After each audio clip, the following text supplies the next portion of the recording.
ನಮಸ್ಕಾರ, ಟೆಕ್ ಟೇಲ್ಸ್ಗೆ ಸ್ವಾಗತ. ಇವತ್ತಿನ ಪ್ರಧಾನ ಸಮಾಚಾರದಲ್ಲಿ ಕರ್ನಾಟಕದ ರಾಜಕೀಯದಿಂದ ಹಿಡಿದು ಅಂತಾರಾಷ್ಟ್ರೀಯ ಮಟ್ಟದ ವಿದ್ಯಮಾನಗಳವರೆಗೆ ಎಲ್ಲವನ್ನೂ ನೋಡೋಣ.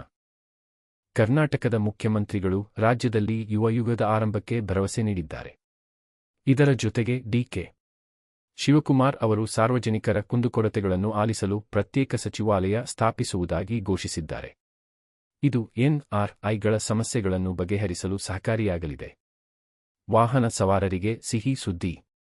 ಕರ್ನಾಟಕ ಸರ್ಕಾರ ಬಾಕಿ ಇರುವ ಟ್ರಾಫಿಕ್ ದಂಡದ ಮೇಲೆ 50% ರಿಯಾಯಿತಿಯನ್ನು ಘೋಷಿಸಿದೆ. ದಂಡ ಪಾವತಿಸಲು ಇದು ಸುವರ್ಣ ಅವಕಾಶವಾಗಿದೆ. ರಾಷ್ಟ್ರೀಯ ಮಟ್ಟದಲ್ಲಿ ಕಾಂಗ್ರೆಸ್ ತನ್ನ ರಾಜ್ಯಸಭಾ ಅಭ್ಯರ್ಥಿಗಳ ಪಟ್ಟಿಯನ್ನು ಬಿಡುಗಡೆ ಮಾಡಿದೆ. ಮಲ್ಲಿಕಾರ್ಜುನ ಖರ್ಗೆ ಮತ್ತು ಪ್ರವೀಣ್ ಚಕ್ರವರ್ತಿ ಸೇರಿದಂತೆ ಪ್ರಮುಖ ನಾಯಕರು ಕಣದಲ್ಲಿದ್ದಾರೆ. ಅಂತಾರಾಷ್ಟ್ರೀಯ ಮಟ್ಟದಲ್ಲಿ ಹೆಜ್ಬೊಲ್ಲಾ ಸಂಘಟನೆ ಇಸ್ರೇಲ್-ಲೆಬನಾನ್ ಕದನ ವಿರಾಮವನ್ನು ತಿರಸ್ಕರಿಸಿದೆ.